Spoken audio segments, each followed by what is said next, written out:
Saudaraku, mulai minggu ini kita akan masuk dalam satu seri khotbah baru. Judulnya adalah The Spirit of Wisdom atau Roh Hikmat. Doa saya sementara firman Tuhan ini disampaikan, Roh Kudus mengurapi kita semuanya dan saudara saya dipenuhi dengan The Spirit of Wisdom. Oke, kita baca Mazmur 90 ayatnya yang ke-12. Ajarlah kami menghitung hari-hari kami, hingga kami beroleh hati yang bijaksana. Hati yang bijaksana.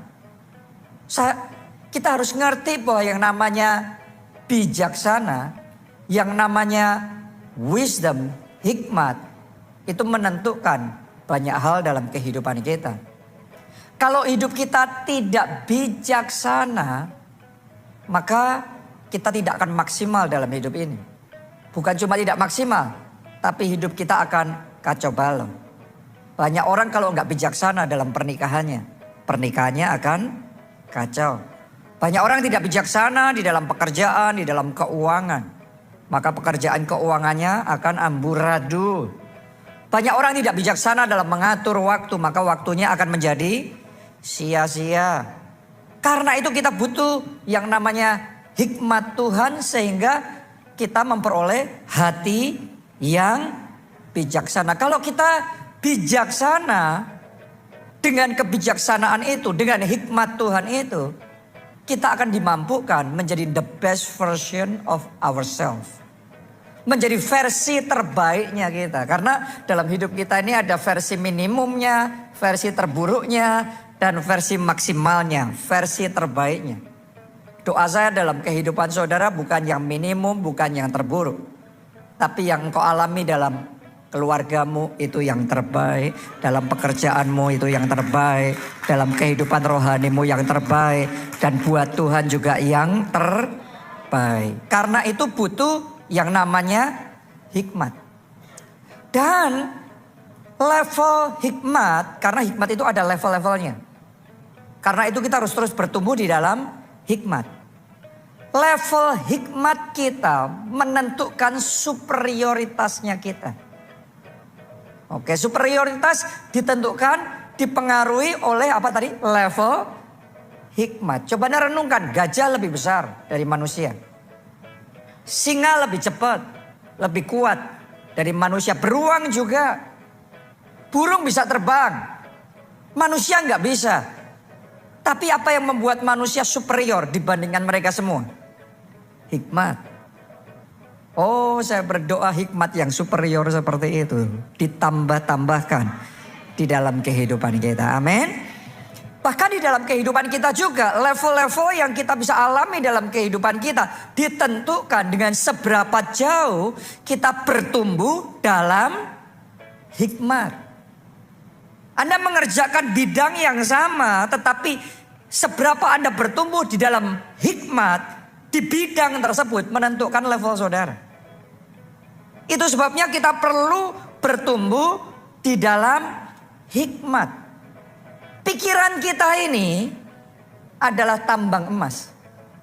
Oke, our mind is our gold mine.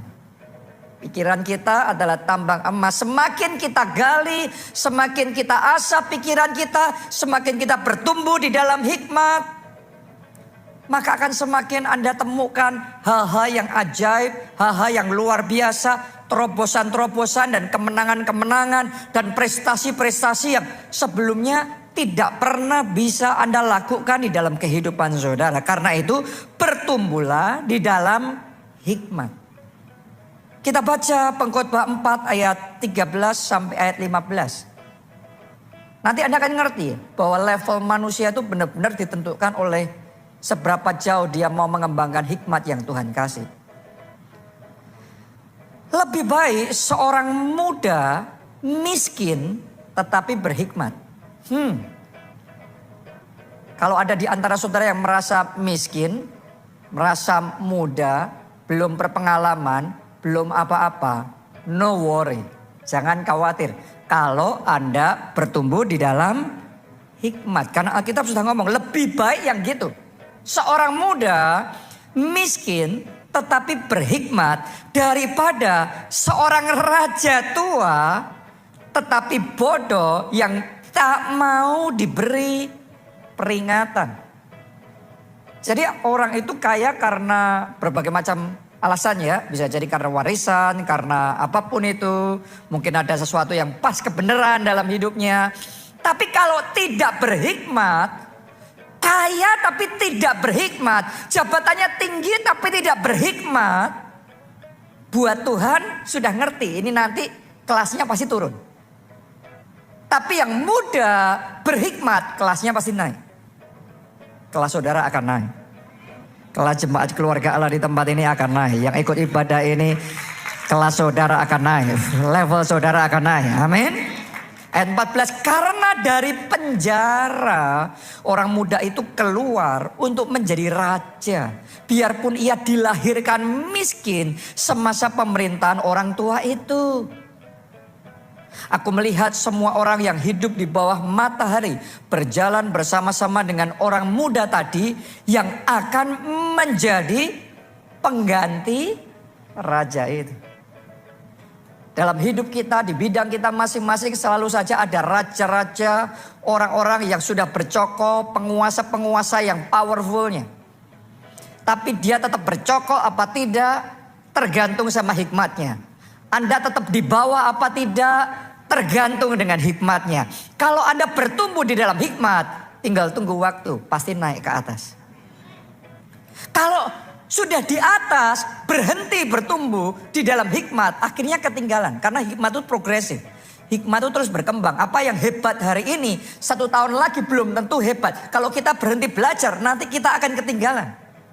Sudah jadi raja tua mungkin di zamannya hebat. Tapi sudah berhenti bertumbuh, berhenti belajar. Hikmatnya tadinya tajam. Kemudian di babak berikutnya menjadi tumpul. Maka akhirnya dari atas pun dia akan turun ke bawah. Jadi sebenarnya level kita, kelasnya kita di masa depan ditentukan dengan seberapa jauh kita bertumbuh di dalam hikmat. Kalau kita berhenti bertumbuh dalam hikmat dan menjadi tumpul, hati-hati. Anda sudah di top posisi pun, Anda sudah sukses pun, harta saudara banyak pun, it's only a matter of time. Hanya masalah waktu, itu akan ketinggalan. Jadi kekayaan yang banyak, jabatan yang tinggi bukan jaminan. Tapi hikmat yang membuat perubahan. Wisdom will make a difference. Makanya orang Kristen bukan hanya butuh berdoa. Tentunya doa itu powerful. Kita ngomong doa besar kuasanya. Ada tempat untuk berdoa dan orang Kristen kita semua harus berdoa. Boleh katakan amin saudaraku. Tapi jangan lupa kita juga harus bertumbuh di dalam hikmat. Saudara boleh perhatikan semua orang yang di top level. Mereka semua top thinker. Yang di top level adalah pemikir-pemikir yang hebat. Di bidang apapun gak peduli itu. Mau di bidang pekerjaan apapun, di bidang usaha apapun, di organisasi apapun. Yang top level, top thinker. Karena itu mari kita upgrade kapasitas kita untuk berpikir. Anda kalau seorang profesional bekerja di bidang yang sama, sejauh apa saudara mendevelop kapasitas saudara berpikir, sejauh itu Anda akan naik level. Tapi kalau saudara berhenti belajar, belajarnya dikit, jangan heran kemajuannya juga sedikit. Ibu rumah tangga juga sama. Kalau saudara nggak belajar, asal mendidik anak, kualitas didikan yang Anda bisa berikan kepada anak saudara rendah. Ya sejauh itu jadinya, isinya kayak gitu. Tapi kalau saudara ibu rumah tangga yang mendedikasikan diri untuk membesarkan anak saudara, tapi saudara tidak asal-asalan, Anda melakukan dengan segenap hati, maka saya percaya kualitas didikan saudara akan tinggi. Nanti akan make a difference dalam hidup anak-anak saudara. Anak yang sama, potensi yang sama, dibekali dengan kualitas hikmat yang berbeda, jadinya beda. Balik lagi sama wisdom.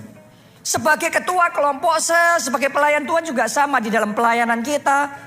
Saya perhatikan sebagian orang melayani sudah autopilot.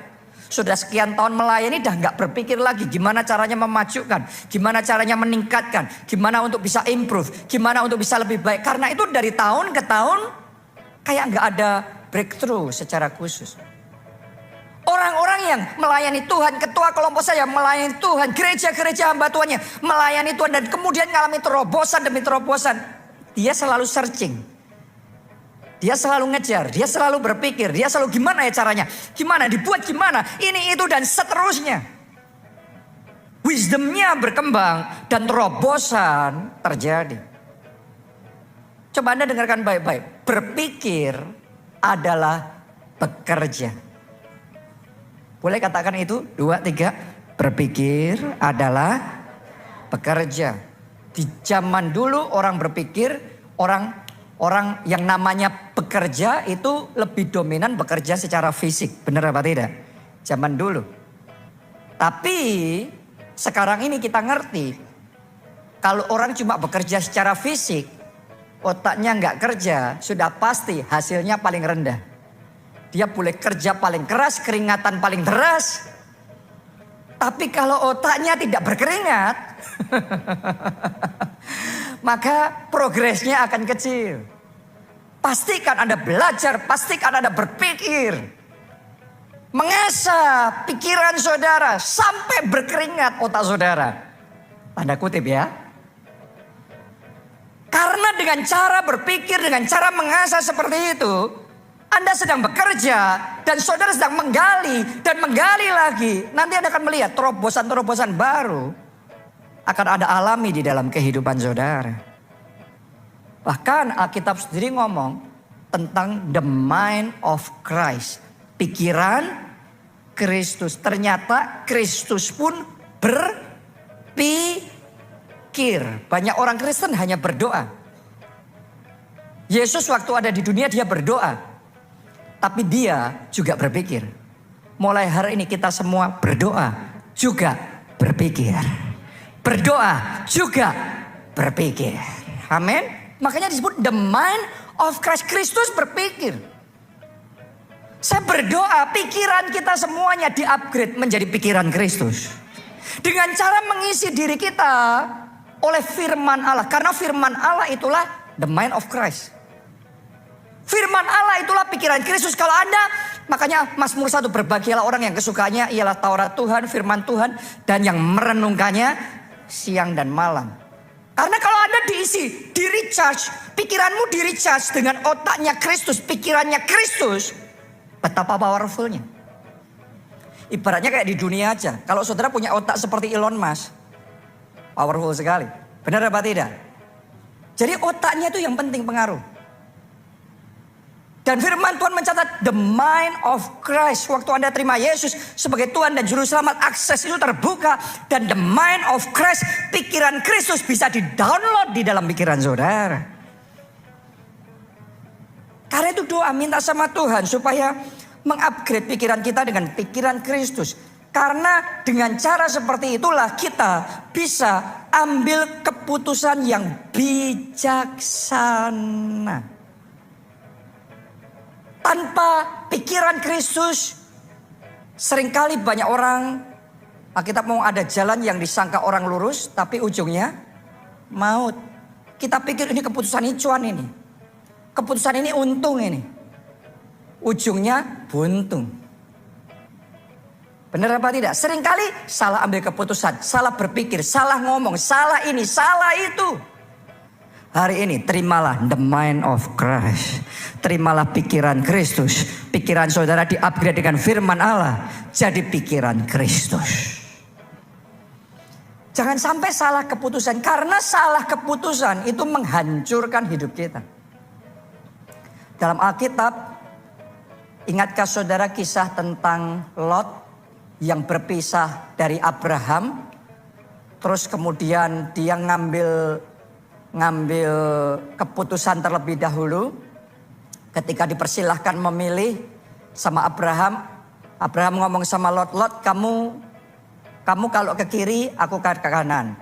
Kalau kamu ke kanan, aku akan ke kiri. Terserah kamu milih yang mana dulu, nanti setelah itu aku yang berikutnya. Nah, cara Lot mengambil keputusan pada waktu itu dia ngeliat. Ketika dia ngeliat, wah ini bagus ini. Ini tempat ini subur ini, hijau ini, hasilnya luar biasa. Dan dia ambil keputusan pindah ke Sodom. Pertamanya dekat Sodom, setelah itu masuk ke Sodom. Dan ternyata satu keputusan itu awalnya kayaknya indah, awalnya kayaknya tepat. Jadi Anda kalau nilai keputusan itu bukan cuma di awal ya. Karena ada keputusan-keputusan tertentu yang awalnya ketika Anda ambil melangkah indah luar biasa. Tapi ujungnya maut. Akhirnya Lot kehilangan segalanya. Kehilangan anugerah Tuhan dalam hidupnya. Karena keputusan yang salah. Makanya hari ini saya mau ngomong sama saudara. Kalau Anda ambil keputusan memilih pekerjaan semata-mata hanya berdasarkan besarnya gaji. Hati-hati. Karena yang kayaknya besarnya gaji luar biasa belum tentu itu yang dari Tuhan. Bisa jadi ya, tapi belum tentu. Karena itu dibutuhkan hikmat untuk memperoleh hati yang bijaksana supaya kita bisa ambil keputusan yang benar. Di sini yang masih jomblo, yang lagi mau milih pasangan hidup. Kalau hanya memilih pasangan hidup yang kaya, jangan-jangan Anda pilih raja tua yang kaya itu, tapi nanti turun tahta. Ada orang-orang di tempat ini milih orang muda yang biasa-biasa itu, tapi nanti jadi pengganti raja. Anda butuh hikmat yang dari Tuhan.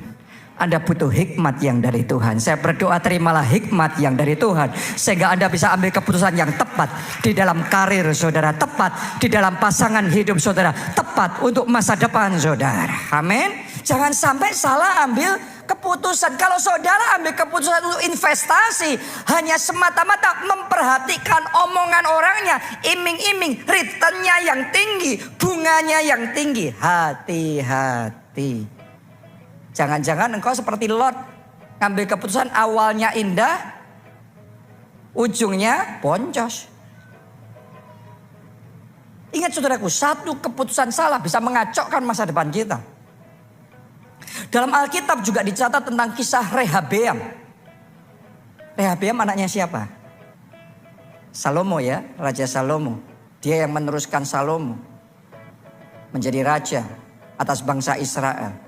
Suatu saat dia ada dalam situasi diprotes sama rakyatnya karena pajaknya terlalu tinggi.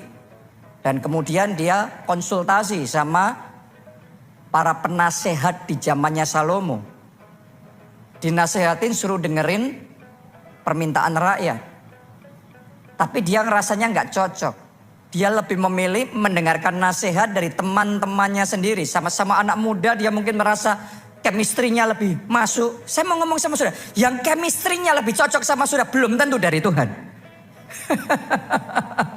Yang kayaknya lebih menarik, yang kayaknya lebih keren, belum tentu itu adalah yang tepat. Keputusan yang bijaksana belum tentu. Gara-gara Rehabeam salah ambil keputusan. Tahukah saudara, tadinya dia memimpin 12 suku bangsa Israel. Yang 11 diambil, dikoyakkan daripadanya. Hanya sisa satu saja. Gara-gara sebuah keputusan yang salah. Salah bergaul, salah mendengarkan masukan, salah menerima input. Jangan-jangan di tempat ini ada yang salah bergaul, akhirnya masa depanmu rusak gara-gara salah pergaulan. Hati-hati. Kayaknya pergaulannya keren, kayaknya pergaulannya wah. Bisa jadi justru itu yang merusak masa depan. Hati-hati dengan berbagai macam tawaran di sekeliling kita. Karena banyak orang sebenarnya dalam hidupnya di masa sekarang ini, seandainya jalannya lurus saja malah aman. Tapi gara-gara terlalu banyak ngelihat kiri kanan, tawaran ini tawaran itu, akhirnya banyak yang terpotong masa depannya karena tergiur dengan tawaran yang salah. Hancur masa depannya, kenapa? Terjerat pinjol. Benar apa tidak? Baru-baru ini kasus yang rada heboh ini, ya urusannya gara-gara kalah kripto, terus kemudian terlibat hutang pinjol. Akhirnya terjadi kriminalitas yang mengerikan sekali.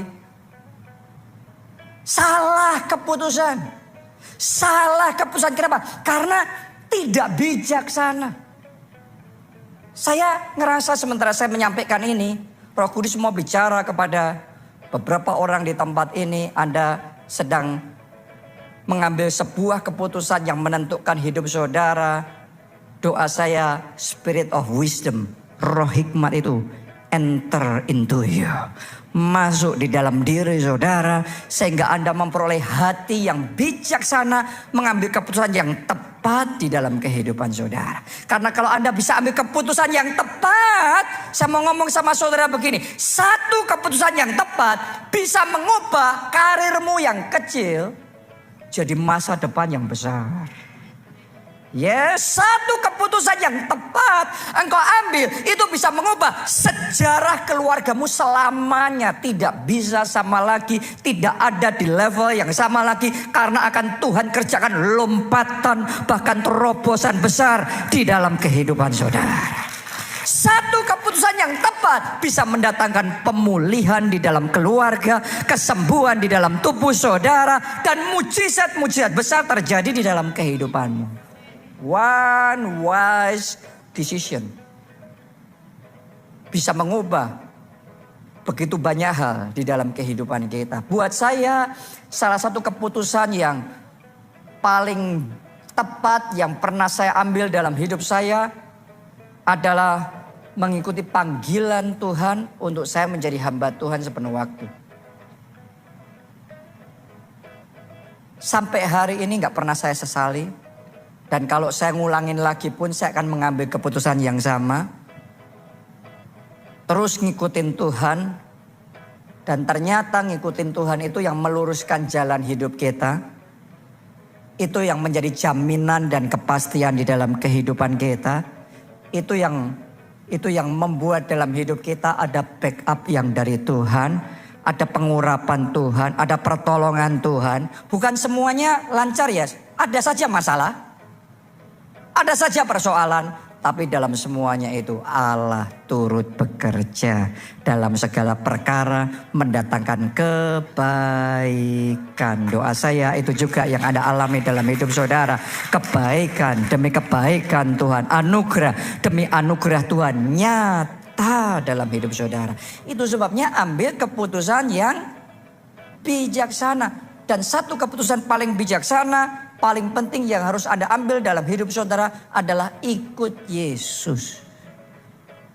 Pastikan Anda punya kepastian dan jaminan keselamatan masuk surga. Tanpa yang satu itu, 1000 keputusan bijaksanamu akan di-cancel. Menjadi sia-sia kalau engkau nggak bisa masuk surga. Kita baca kisahnya dalam Alkitab. Lukas 12 dimulai ayat yang ke-16 sampai 21. Kemudian Yesus mengatakan kepada mereka suatu perumpamaan. Katanya ada seorang kaya, tanahnya berlimpah-limpah hasilnya. Berarti ini orang sukses bukan? Yes, dia punya bisnis, mungkin pertanian, perkebunan, dan dicatat di situ tanahnya berlimpah-limpah hasilnya. Ibaratnya ini omsetnya besar, keuntungannya tebal. Ini orang dengan penghasilan gede. Ini orang sukses nih. Orang kaya nih. Ayat 17. Ia bertanya dalam hatinya. Perhatikan kata ini. Ia bertanya dalam hatinya. Salah satu ciri orang sukses itu selalu mikir dalam hatinya. Gak asal. Tapi kayak ada proses sebelum mengambil keputusan, kayak ada proses berpikirnya. Makanya ditulis, ia bertanya dalam hatinya, apakah yang harus aku perbuat? Sebab aku tidak mempunyai tempat di mana aku dapat menyimpan hasil tanahku. Lalu katanya, inilah yang akan ku berbuat. Jadi setelah proses berpikir, tiba-tiba muncul ideas. Muncul, ini dia yang akan aku kerjakan. Proses berpikir itu gitu. Kalau saudara nggak pernah ambil waktu untuk berpikir, ya sudah gitu terus. Nggak muncul-muncul apa-apa. Untuk muncul sesuatu, mesti ada proses berpikir. Berpikir, kadang berpikir berjam-jam, kadang berpikir berhari-hari, berminggu-minggu. Sampai di satu, ini dia yang harus aku lakukan. Lihat tuh, polanya kayak gitu tuh. Cara berpikir itu seperti itu. Cara berpikir itu seperti itu. Inilah, lalu katanya inilah yang akan aku perbuat. Aku akan merombak lumbung-lumbungku. Dan aku akan mendirikan yang lebih besar. Dan aku akan menyimpan di dalamnya segala gandum dan barang-barangku. Dengan begitu kekayaannya semakin berlipat kali ganda. Secara manusia benar apa salah? Benar. Bukan salah loh. Ini hebat. Ini orang topnya. Ini cara yang sangat efektif, yang sangat tepat untuk bisa melipat gandakan kesuksesannya. Cuma begini, ada yang salah. Lanjutkan.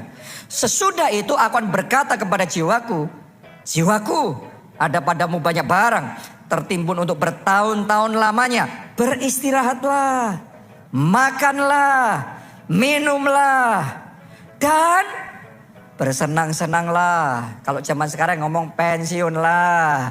Traveling aja. Kuliner tiap hari. Enjoy hidupmu. Muda foya-foya. Tua kaya raya. Mati masuk surga. Mari kita baca apa kata firman Tuhan. Ayat 20. Tetapi firman Allah kepadanya. Hai engkau orang bodoh. Oh wow. Orang sukses, orang hebat, orang pintar, orang brilliant ini. Tapi firman Tuhan ngomong, engkau orang bodoh. Kenapa kok Tuhan ngomong bodoh ini? Padahal manusia semua yang lain ngomong, ini orang pintarnya luar biasa, suksesnya luar biasa. Tapi Tuhan ngomong bodoh ini. Hai kamu orang bodoh. Pada malam ini juga jiwamu akan diambil daripadamu. Dan apa yang telah kau sediakan, untuk siapakah itu nanti? Demikianlah jadinya dengan orang yang mengumpulkan harta bagi dirinya sendiri. Jikalau, nah ini penentuannya. Anda boleh membuat 1000 keputusan bijaksana yang benar tepat, benar tepat, benar tepat. Tapi yang jikalau ini gak dapat, semuanya di cancel. Gak ada artinya. Jikalau ia tidak kaya di hadapan Allah. Oh, kaya secara keuangan gak ada artinya kalau engkau tidak kaya di hadapan Allah. Pastikan Anda terima keselamatan, jaminan Anda masuk di dalam kerajaan surga. Tepuk tangannya pula yang paling meriah. Anda terima pengampunan dosa dan terima jaminan keselamatan di dalam kerajaan surga. Itu keputusan paling bijaksana yang pertama yang harus dan perlu kita ambil di dalam kehidupan kita. Karena itu nanti saya juga mau berdoa buat saudara yang belum pernah terima Yesus sebagai Tuhan dan Juru Selamat. Ayo buka hati. Pastikan Anda masuk surga. Pastikan dosa-dosamu diampuni. Dan pintu surga menerima saudara. Amin. Nah tapi setelah itu ada kelanjutannya lagi. Bukan cuma terima Yesus dan memastikan keselamatan. Yang berikutnya, walk with Jesus. Berjalanlah bersama dengan Yesus. Jangan cuma terima Yesus terus kemudian berhenti.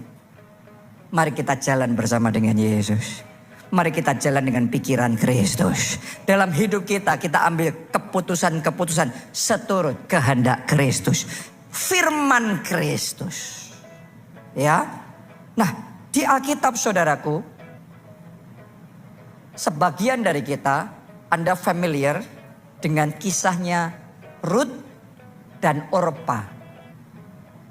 Dua-duanya ada di dalam situasi yang sama. Mertuanya sama juga. Mertuanya yang laki sudah meninggal dunia. Yang masih hidup mertuanya yang perempuan.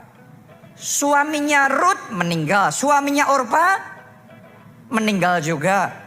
Dan keluarga mereka bangkrut, jatuh miskin. Mereka udah gak punya apa-apa.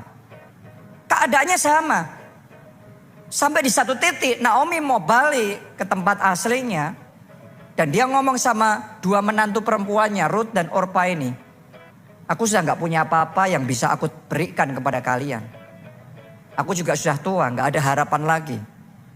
Sudah kalian pulang aja ke tempatmu, ke keluargamu, ke kaummu, ke bangsamu sendiri.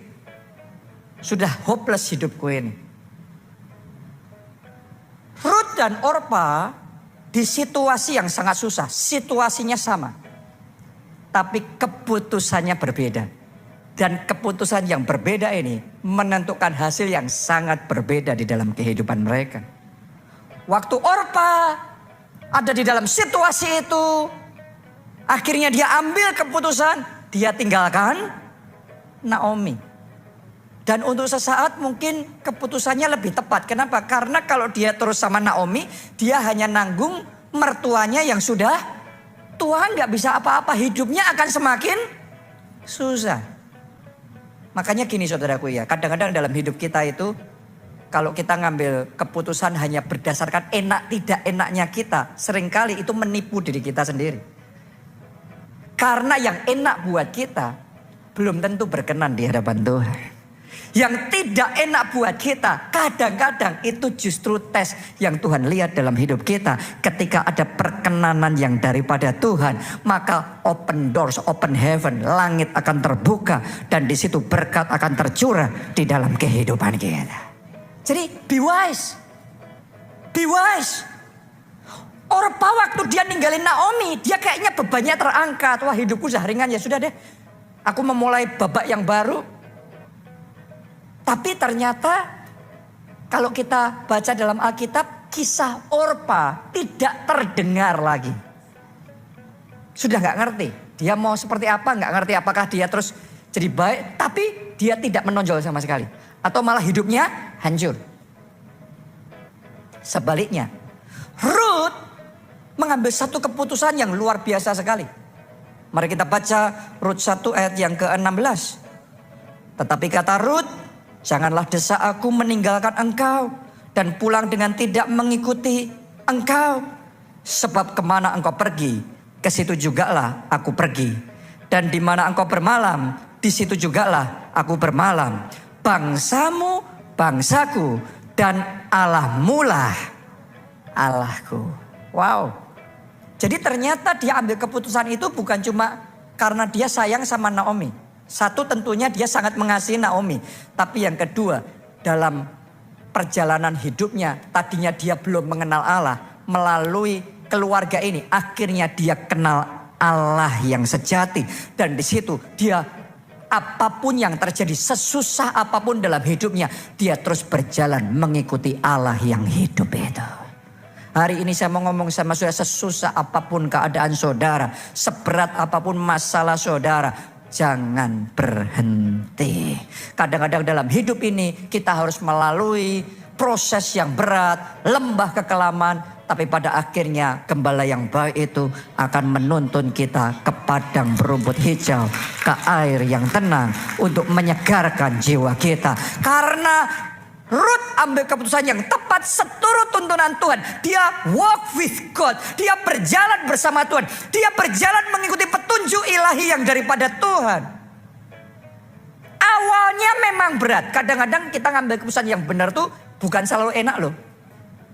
Kadang-kadang bercucuran air mata. Tapi orang yang menabur dengan cucuran air mata, dia pulang sorak-sorai. Kemenangan, sukacita. Itu yang dialami oleh Ruth. Awalnya gak gampang, tapi kemudian dalam hidupnya dia dipulihkan oleh Tuhan. Waktu dia ngikutin Naomi terus, itu menyentuh hati Tuhan. Bagaimana komitmennya sama Allah, itu menyentuh hati Tuhan. Dan disitu Tuhan bukakan kesempatan yang baru dalam hidupnya. Orang jadi berbelas kasihan sama dia. Dia dapat kemurahan. Harusnya dia memungut jelai cari makanan gitu susah sekali. Tapi sekarang ada perlindungan yang daripada Tuhan. Harusnya diganggu. Sekarang diprotek. Harusnya dapatnya cuma sedikit. Tapi oleh kemurahan Tuhan dia dapatnya banyak. Dalam hidup orang itu saudaraku ya, kemurahan Tuhan itu membedakan banyak hal loh dalam hidup kita. Kerja kerasmu sama, tapi kalau ada kemurahan Tuhan, engkau akan menikmati anugerah demi anugerah yang membuat hidupmu jadi indah dan manis. Karena ada tangan Tuhan yang turut campur. Akhirnya yang terjadi apa? Berikutnya Ruth akhirnya jatuh cinta dengan Boaz. Mereka menikah. Ini konglomerat besarnya zaman itu. Wah, dia dipulihkan luar biasa. Hidupnya diberkati, dignitinya, martabatnya diangkat luar biasa. Itu kan gak disangka-sangka. Makanya saya mau ngomong sama saudara, kalau ketemu sama siapapun lagi susah hari ini jangan dihina. Ada orang-orang seperti Ruth yang hari ini dia bukan apa-apa. Hari ini dia kayak nothing. Tapi besoknya dia sudah menjadi pembesar. Bahkan kalau Anda pelajari di dalam kisah Ruth berikutnya, maka Anda akan mengerti bahwa Ruth punya anak, punya cucu, punya cicit namanya Daud. Dan Daud jadi raja terbesar di sepanjang sejarah bangsa Israel. Nama Ruth juga dicatat di dalam silsilahnya Tuhan Yesus.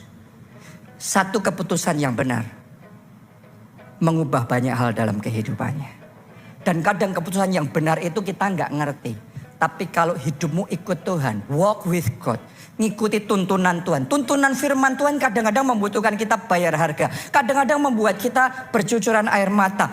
Tapi tangan Tuhan, saya mau ngomong sama saudara, kalau Anda ikut Tuhan, Tuhan tidak akan pernah merugikan saudara. Kalau Tuhan yang menuntun saudara, Anda akan melihat bagaimana penyertaannya, bagaimana pengurapannya, bagaimana anugerahnya selalu tersedia di dalam kehidupanmu. Amin. Walk with God. Jalan sama Tuhan. Anda mau jalan sama Tuhan?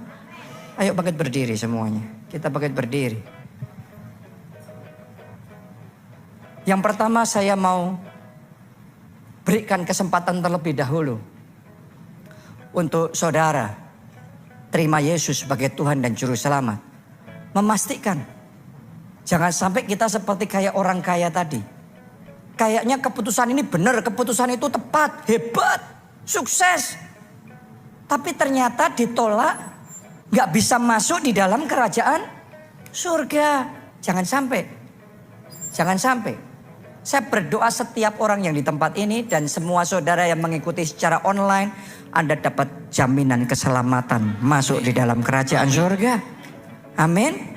Karena itu, ayo buka hati. Semuanya tutup mata. Anda yang mau terima Yesus sebagai Tuhan dan Juru Selamat, kita angkat dua tangan kita.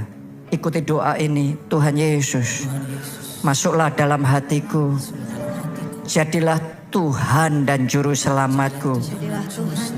Ampuni dosa-dosaku. Selamatkan hidupku. Mulai sekarang, hidupku ini milik Tuhan Yesus. Aku pengikut Kristus. Aku mau melayani Yesus seumur hidupku.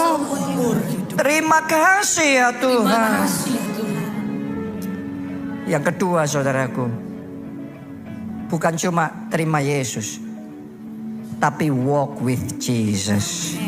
Jalan bersama dengan Yesus. Karena Yesus sangat mengasihi kita. Kalau Anda jalan sama Yesus, tanganmu akan dituntun. Setiap langkahmu akan dipimpin. Begitu besar kasihnya buat kita. Dia rela mati bagi kita. Saya mau ajak saudara ya, kita masuk dalam persekutuan dengan tubuh dan darah Kristus. Kita masuk dalam perjamuan kudus. Siapkan roti dan anggur itu.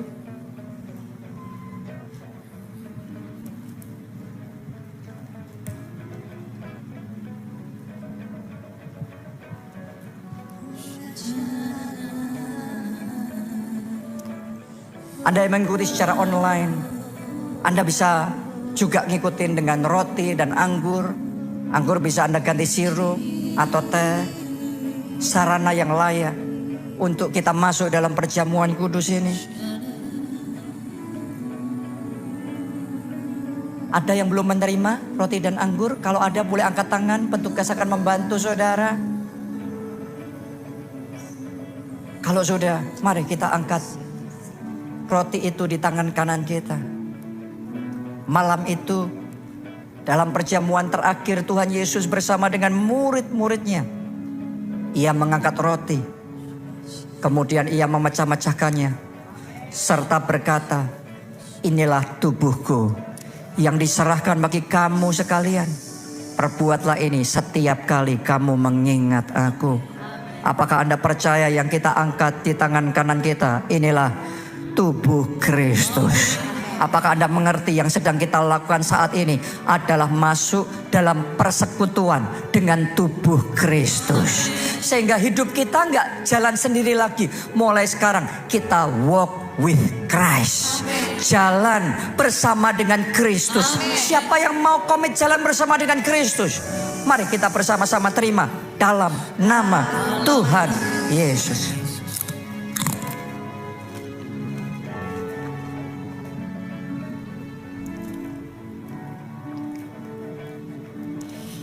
Sekarang kita angkat cawan yang berisi anggur itu di tangan kanan kita. Demikian pula Tuhan mengangkat cawan itu. Ia berkata, inilah darahku, darah perjanjian baru. Perbuatlah ini setiap kali kamu mengingat aku. Apakah Anda percaya yang kita angkat ini seperti yang disebut oleh Yesus? Inilah darah Kristus. Dan yang kita lakukan sekarang adalah kita masuk dalam persekutuan dengan darah Kristus. Apakah engkau percaya di dalam hatimu bahwa ketika kita terima darah Kristus, maka dosa-dosa kita diampuni, dihapuskan, bahkan diganti dengan kebenaran Kristus? Apakah Anda juga percaya ketika Anda terima darah Kristus, ada kuasa di dalam darah Kristus itu untuk menghancurkan semua kutuk, menggantinya dengan berkat. Jadi dalam hidupmu engkau bisa hidup di dalam berkat Kristus. Apakah saudara juga percaya melalui darah Kristus sakit penyakit kita disembuhkan? Engkau yang percaya, mari dengan iman kita terima itu bersama-sama dalam nama Tuhan Yesus.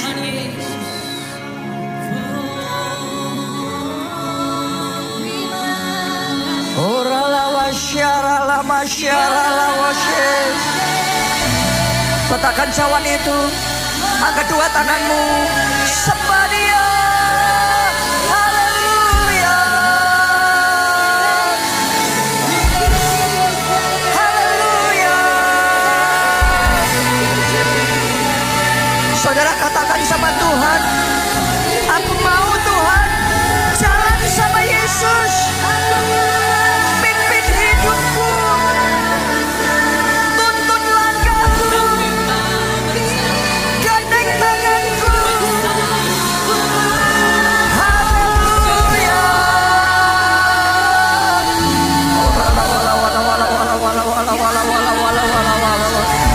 Ya Tuhan, urapi umatmu sekarang, urapilah.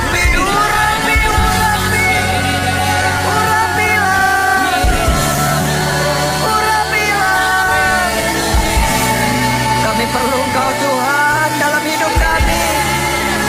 Kami perlu Engkau ya Yesus. Ya Yesus. Biar kuasanya mengalir sekarang saudara. Kuasanya menyembuhkan, memulihkan, membebaskan, memerdekakan, membawa kelepasan, mendatangkan mujizat, pertolongan, jawaban doa. Sekarang terima kuasanya. Terima kuasa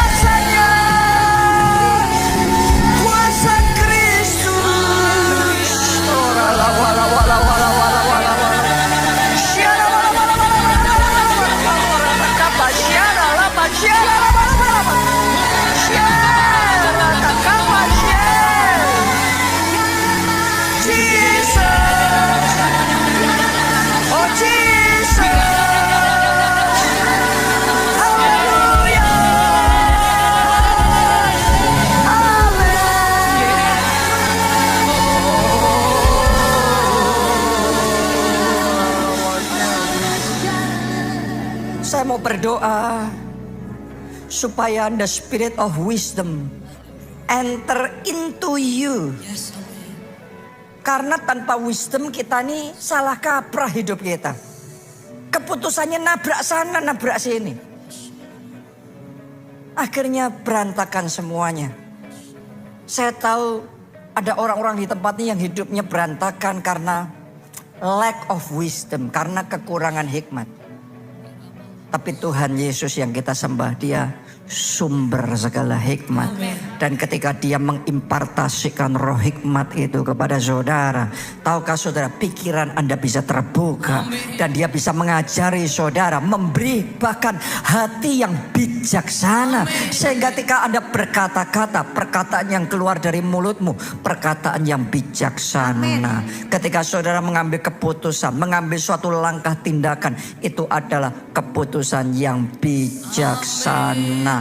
Anda yang butuh tuntunan Tuhan seperti itu, Anda yang butuh roh hikmat. Roh Kudus itu disebut sebagai roh hikmat. Engkau yang butuh roh hikmat itu, angkat dua tanganmu. Sekarang berdoa sama Tuhan. Tuhan, aku perlu hikmat-Mu. Aku perlu roh hikmat itu. Berikan roh hikmat itu. Doa saudara, doa, minta sama Tuhan. Lihat Tuhan, anak-anak-Mu yang rindu untuk hikmat-Mu. Aku berdoa saat ini in the name of Jesus. Dalam nama Yesus, roh hikmat sekarang turun atasmu. Enter into you. The spirit of wisdom enter into you. Diimpartasikan itu, diimpartasikan itu, diimpartasikan turun. Roh hikmat yang membuat engkau bijaksana, yang membuat perkataanmu bijaksana, yang membuat cara berpikirmu bijaksana, keputusan dan langkah-langkah hidupmu bijaksana. Sekarang terima, terima, terima. Mari katakan haleluya, haleluya, haleluya. Kuduslah Kau Allahku. Haleluya, haleluya. Ku agungkan Raja-Mu. Haleluya, sembah Dia saudara, senangkan hatinya. Haleluya, haleluya. Praise the Lord. Haleluya, ku agungkan Raja. Yang terakhir, yang terbaik. Haleluya, haleluya. Kuduslah Kau Allahku.